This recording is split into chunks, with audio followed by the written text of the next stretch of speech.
Bandeko na ngai boyo kota boyoka sangwa somo sangwa mawa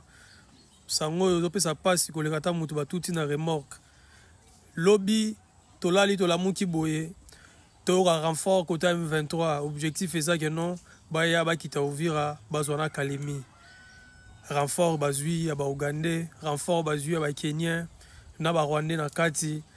na ebisi yo bakangi bango na mbiscade mo batiki pena ba jeep na bango lega wan kolega wana bayebaki teke no bana mai balaki wana FARDC laki ba Burundi balaki bazalendo bazalaki bazui frappe na ndenge osakana te tant bamsu ba capturer bango vivant ba capturer bango bo bata balati bateni na biso FARDC to komituna bozui bateni ya FARDC wapi ba mitongeli bateni ya FARDC po bakota tala makambo yo nalobaki soki oza famille ya Corneille nanga bozalaka na Kisasa to bozalaka wapi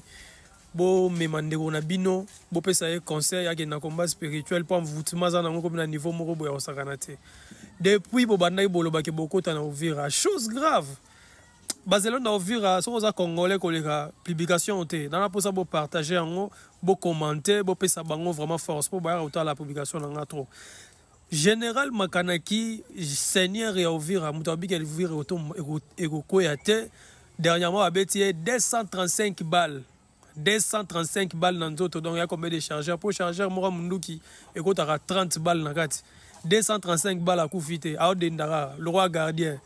qui dit à Bakosa. Donc, Uvira Rana Bokolikate, Uvira Eza Ruchurute, place Batubaloba Kenya Rwanda, Obo Profitarabo, les gars, Uvira Eza ma belé à Congolais. Corneille nanga bandeko na biso ba wakancha soki banani donc bolonga bandeko na ngai boyo kota boyoka sangwa somo sangwa mawa sango oyo pesa pasi koleka ta mutu batuti na remorque lobby tolali tolamuki boye toyoka renfort côté M23 objectif eza que non baya bakita Uvira bazwana Kalemi renfort bazui ya ba Ougandais renfort bazui ya ba Kenyans na ba Rwandais na kati na ebisi yo bakangi bango na mbiscade mo batiki pena ba jeep na bango lega wan kolega wana bayebaki teke no bana mai balaki wana FARDC laki ba Burundi balaki bazalendo bazalaki bazui frappe na ndenge osakana te tant bamsu ba capturer bango vivant ba capturer bango bo bata balati bateni na biso FARDC to komituna bozui bateni ya FARDC wapi ba mitongeli bateni ya FARDC po bakota tala makambo yo nalobaki soki oza famille ya Corneille nanga bozalaka na Kisasa to bozalaka wapi bo memandeko na bino bo pesa ye conseil yake na combat spirituel po mvutima za nango comme na niveau moko boya osakana te depuis bo bandaki bolobaki bokota na Uvira chose grave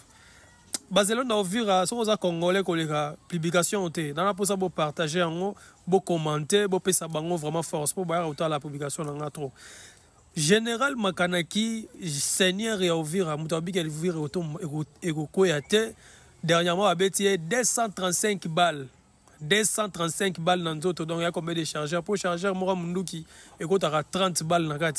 235 balles à Koufite, à Odendara, le roi gardien, qui dit à Bakosa. Donc, Uvira Rana Bokolikate, Uvira Eza Ruchurute, place Batubaloba Kenya Rwanda, Obo Profitarabo, les gars, Uvira Eza ma belé à Congolais. Corneille nanga bandeko na biso ba wakancha soki banani donc bolonga